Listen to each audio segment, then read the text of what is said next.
Sweet செய்யலாம், அதுவும் ஹெல்த்தியாக உளுந்தங்களி செய்ய போகிறோம். ஸ்டவ் ஆன் பண்ணிவிட்டு பேன் வச்சாச்சு. 1 ஸ்பூன் கீ அண்ட் 1/2 கப் உளுந்து போட்டு லைட்டாக கலர் சேஞ்ச் ஆகிற வரையும் ரோஸ்ட் பண்ணிக்கோங்க. அண்ட் இன்னொரு பேனில் தேவையான அளவு வாட்டர் ஊற்றிட்டு வெல்லம் நான் 2 பீஸ் போட்டிருக்கேன்.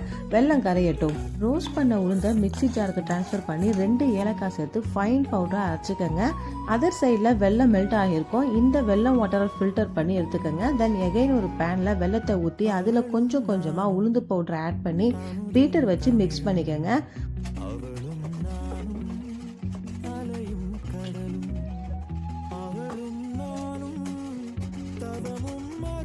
ஒரு 5 மினிட்ஸ் மிக்ஸ் பண்ணிகிட்டே இருங்க. நல்லா மிக்ஸ் ஆன பிறகு 2 ஸ்பூன் நல்லெண்ணெய் ஊற்றி நல்லா மிக்ஸ் பண்ணி விடுங்க. அவ்வளோதான், ஹெல்த்தியான உளுந்து களி ரெடி.